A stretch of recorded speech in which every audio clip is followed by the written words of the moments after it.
अस्सलाम वालेकुम guys, welcome back to my channel. आप देख रहे हैं मेरा यूट्यूब चैनल। मेरा नाम ज़हीरुद्दीन बाबा। आप सबको मैं अपने चैनल में खुश आमदीद करता हूँ। तो जिन दोस्तों ने अभी तक मेरा चैनल सब्सक्राइब नहीं किया तो प्लीज़ मेरे चैनल को लाइक एंड सब्सक्राइब जरूर कर दें और साथ घंटी के बटन को ज़रूर प्रेस कर दें ताकि मलेशिया की जो भी इन्फॉर्मेशन है आप दोस्तों तक पहुँचती रहे। और मलेशिया के बारे में कोई भी क्वेश्चन कर रहा हो तो मेरी इंस्टाग्राम की ID आ रही है, उस पर मुझसे रब्ता कर सकते हैं। बहुत सारे दोस्त मुझसे कमेंट्स कर रहे थे कि सर आप कोई ऐसी वीडियो बनाएं जो दोस्त काम कर रहे हो, ठीक है ना। तो भाई इधर काम कर रहे थे कंस्ट्रक्शन का, वो काम कर रहे हैं, वो क्या काम है उनसे बाकी पूरी डिटेल पूछते हैं और आपको उन भाई से मिलाते हैं।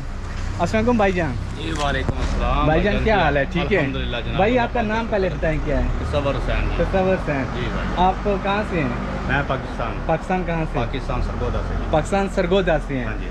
अच्छा, आप ये बताएं मलेशिया में आपको कितना टाइम हो गया आए हुए? मुझे 3 साल हो गए जी। 3 साल हो गए हैं। और आप जब इस यहाँ मलेशिया आए हैं तो विजिट वीज़े पे हैं, कॉलिंग वीज़े पे हैं? मैं बेसिकली कॉलिंग वीज़े पे आया। कॉलिंग वीज़े हाँ पे जी। हैं। तो जो कॉलिंग वीज़े पे आप आए थे टोटल उस टाइम कितना खर्चा आ गया? यहाँ का कोई आपका बंदा था जिसने वीज़ा भेजा या वहाँ से एजेंट ने आपको भेजा है? मैं एजेंट के थ्रू आया। मतलब आप एजेंसी के थ्रू आए हाँ हैं? जी, एजेंसी तो के उस टाइम थ्रू जी। कितना खर्चा आ गया आज से 3 साल पहले? ये पहले ये बताएं कौन सा वीज़ा है आपका? कंस्ट्रक्शन का। कंस्ट्रक्शन का। तो कितना खर्चा आ गया? 3.5 लाख ले।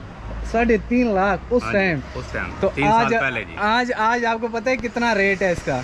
आज तकरीबन मिनिमम 5 से ऊपर है जी। 5 लाख से ऊपर है। 5 लाख से ऊपर है अभी जो कंस्ट्रक्शन के। अच्छा, कंस्ट्रक्शन के वीज़े में पासपोर्ट बंदे के पास होता है अपने पास? आपके पास है या बॉस के पास है? हमारा अपने पास है, लेकिन सब कंपनियां जो है ना वो हाँ, नहीं मतलब देती। A to A जिनका होता है, मतलब वो पासपोर्ट तो बॉस के पास होता है कंस्ट्रक्शन वर्कर में। ये बॉस पे डिपेंड करता है कि वो आपको पासपोर्ट देता है या रख लेता है जी। ठीक है।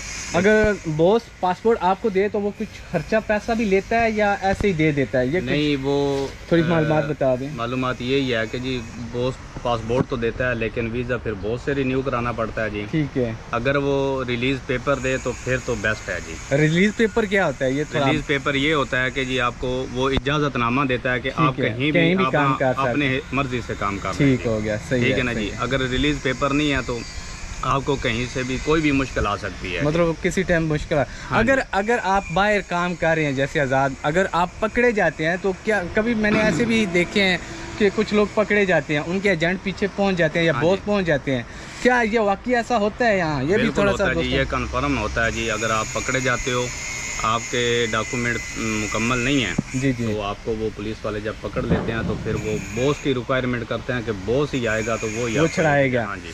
अच्छा, मैं अपनी वीडियो में थोड़ी सी माजरत कर लेता हूँ। ये पीछे भी काम हो रहा है साइड पे, वेल्डिंग का काम है, तो मैं माजरत चाहता हूँ, ठीक है ना, इसके लिए। अच्छा सर, मलेशिया में आप क्या कंस्ट्रक्शन में क्या क्या काम अभी कर रहे हैं? कंस्ट्रक्शन में मुकम्मल काम जो है ना जी, घर बनाने का, उसमें जो भी काम आता है वो टोटल मतलब हाँ जी। जितना भी काम है वो आप कर लेते हाँ हैं? जी, वो ही करते हैं जी। अभी फिलहाल आप इस घर में क्या काम कर रहे हैं? ये जो इस घर है घर में जो है ना जी, आप ये खाली साइड देख लें। जी जी, यहाँ पे अभी हमने 2 कमरे और 2 बाथरूम बनाने हैं। ठीक ये है। आगे कॉरिडोर है। सही है, कमल जी, सही है, ये ओपन एरिया है जी। ठीक है।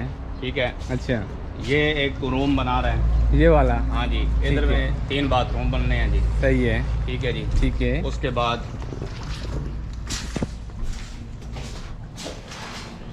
ये एक पुराने वाला हॉल है, उसमें भी एक कमरा इधर में बनाना है। ठीक एक है। दीवार के उस साइड पे है, सही है, वो भी एक कमरा बनाना है। अच्छा अच्छा। हाँ जी, वो सीढ़ियाँ ऊपर आ रही हैं इस कमरे के लिए और वो साथ वाला कमरा जो उसके लिए जी। और ये साथ प्लस्तर का काम आप कर रहे हाँ हैं? जी, ये प्लस्तर का भी और ईंट वगैरह लगाने अच्छा, का ये जो भी है। एक और चीज़ मुझे बता दें कि जैसे बहुत सारे काम लोग जानते हैं, ये आप ये काम ठेके पे लेते हैं, मतलब कैसे लेते हैं? किसी बॉस से कांटेक्ट करते हैं, आपको काम कैसे मिलता है? ये भी ये जरा- वैसे तो जो भी होता है ना जी, या तो चीना बॉस होता है या मलाई बॉस होता है ठीक या है। तामिल होता है, कोई भी जी। मतलब तामिल हम होता है। direct जो ज़्यादातर काम जो है ना वो- कौन से बॉस होते हैं? ज़्यादातर चीना और मलाई होते हैं जी। चाइनीज और मलेशियन? हाँ जी। ठीक है, मलाई जी, मतलब, हाँ ठीक है। जी। अच्छा, तो इनसे ही काम हम लेके ज़्यादातर करते हैं जी, ठीक है। क्योंकि डायरेक्ट काम लेने के लिए उसके लिए आपकी अपनी कंपनी होनी बहुत ज़रूरी है जी। अपनी कंपनी। अभी आप हाँ कितने काम कर रहे हैं बंदे यहाँ?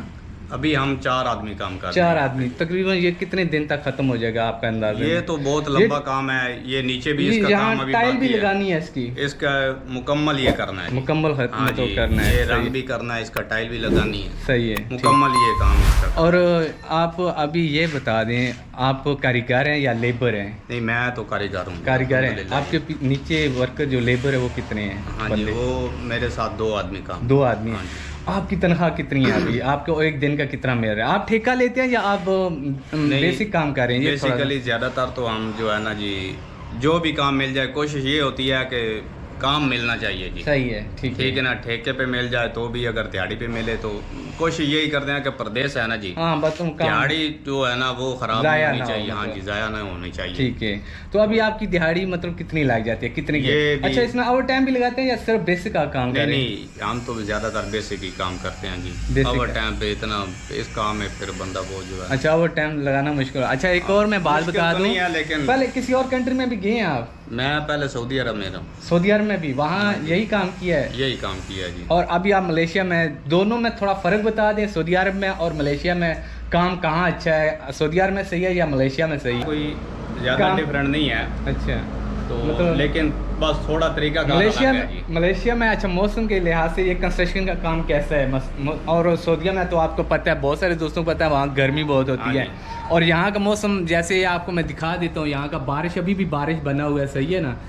यहाँ का काम करना और सऊदीया में, अरब कंट्री में काम करना कितना मुश्किल है, ये थोड़ा सा बता दें। ये मौसम के लिहाज से अगर देखा जाए तो वहाँ बहुत मुश्किल है काम करना जी। अरब कंट्री में मुश्किल है। और मलेशिया में कंस्ट्रक्शन का काम करना कितना आसान है? काम करना तो ठीक है, मौसम के लिहाज से तो यहाँ बहुत इजी है। इजी, आराम है। अगर बारिश हो जाए, जैसे अभी बाहर काम कर रहे हैं, यहाँ बारिश शुरू हो जाए तो फिर क्या तरीकाकार होता है? 1 घंटे 2 घंटे आप रुकते हैं या नहीं? 1 घंटा का 1.5 घंटा तो हम इंतज़ार कर लेते हैं। वो बॉस पे भी डिपेंड करता है कि वो क्या ज़हन में बात रखता है जी। सही है, ठीक है ना। तो 1 घंटा 1.5 घंटा इंतज़ार करते हैं। अगरचे मौसम ठीक हो जाए काम के लिहाज से, फिर आप काम करना हो तो कर लेते हैं। अगर ज़्यादा बारिश हो तो फिर रोक देते हैं। हाँ जी, फिर रोकना पड़ता है, मजबूरी होती है जी, क्योंकि आपको पता है कि मलेशिया में बारिश बहुत ज़्यादा। मैं बहुत सारी वीडियो में बता देता हूँ अपने दोस्तों को कि मलेशिया में बारिशें बहुत ज़्यादा होती हैं। और जो कंस्ट्रक्शन का काम कर रहे होते हैं, कभी कभी बारिश की वजह से उनके 1-2 दिन 3 दिन काम चलता भी नहीं है, मतलब रुक जाता है बारिश की वजह से। तो बेसिकली ज़्यादातर बॉस जो हैं वो ही टाइम देते हैं जो आपका टाइम लगता है जी, बारिश जितना टाइम लगता है। मतलब अगर बारिश, उसके बाद अगर अभी 12 बजे तक काम किया, बारिश शुरू हो गया, उसके बाद 1-2 घंटे अगर वो देखेंगे काम हुआ तो ठीक है, नहीं तो फिर वो उसके बाद आपको टाइम नहीं मिलेगा, मतलब वो पैसा नहीं मिलेगा। जब आप नॉर्मल बॉस के साथ काम करते हो ना, कंपनी से हट के जी आज़ाद काम जब करते हो तो फिर ऐसे ही ज़्यादातर ऐसे ही मिलता है। ज़्यादातर ऐसे ही। अच्छा, अभी आपकी तनख्वाह कितनी बन जाती है यहाँ? अगर वर्कर है तो उसकी कितनी होगी आपकी तनख्वाह, क्योंकि आप कारीगर हैं? असल में ना, आपको तो ज़्यादातर माशाल्लाह पता ही है जी कि मलेशिया का जो हिसाब किताब है वो बहुत अजीब है जी। अच्छा, क्योंकि यूरोप जैसा है, जितने घंटे आप काम करेंगे उतने घंटे आपको ड्यूटी। हाँ, वो तो है, बिल्कुल पैसा भी उतना मिलेगा, लेकिन उसके लिए आपको थोड़ी मुश्किलात भी देखनी पड़ती है नए आदमी को ना जी। कैसी मुश्किलात? बाज़ दफ़ा आपको जो है ना काम नहीं मिलता, ठीक है, उसको भी आपको मैनेज करना पड़ता है। हाँ जी।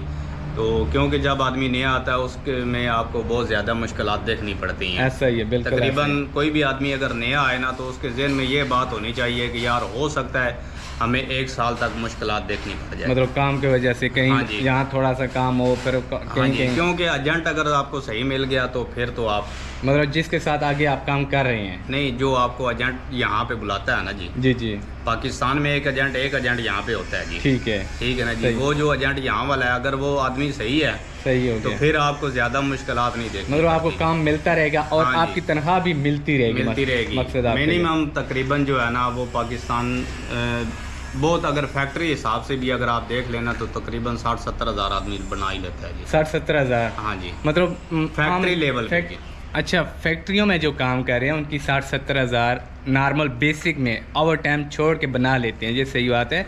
और कंस्ट्रक्शन में पैसा ज़्यादा बनता है, ये मैं आपको बता दूं। वो आपको तो मेहनत पे डिपेंड करता है, आप यहाँ एक आम बंदा है वो एक दिन को उसको कितने मिल जाते हैं कंस्ट्रक्शन में, और जो कारीगर है उसको कितने मिल जाते हैं? वो 130 भी लेता है, 150 भी लेता है। मतलब वो जो ज़्यादा अच्छे कारीगर हैं जी, जिनको टाइम भी हो चुका है, सही है, वो 150 से ऊपर भी, वो 150 से ज़्यादा लेते हैं। मतलब अगर वर्कर बंदा आता है कंस्ट्रक्शन फील्ड में तो डेली 100 रुपये के हिसाब से आपकी 3000, मतलब 3000। अच्छा, एक और बता दें मुझे, ये संडे जो काम होता है ये सिंगल होता है डबल होता है? सिंगल होता है जी। वो डबल वाला बहुत नॉर्मल चांस है, मतलब डबल वाला वो फैक्ट्री या कंपनी में ही आपको मिल सकता है। कंस्ट्रक्शन में डबल नहीं मिलता? कंस्ट्रक्शन में मिलता है, लेकिन फैक्ट्री को कंपनी हो जिसके साथ आप काम करते हो, ठीक है, कंपनी के साथ वो A to A वाले, ठीक है ना, A to A वीजे वाले। लेकिन जब आप आज़ाद काम करते हो वहाँ पे आपको डबल नहीं मिलता। नहीं मिलता? नहीं मिलता। सही हो गया। हाँ जी, वो आपको सिंगल ही मिलता है जो आपका। अगर बंदा कारीगर आए तो वो कितने पैसे बचा लेगा यहाँ? जो भी नया कारीगर आएगा ना जी, वो 120 130 रुपया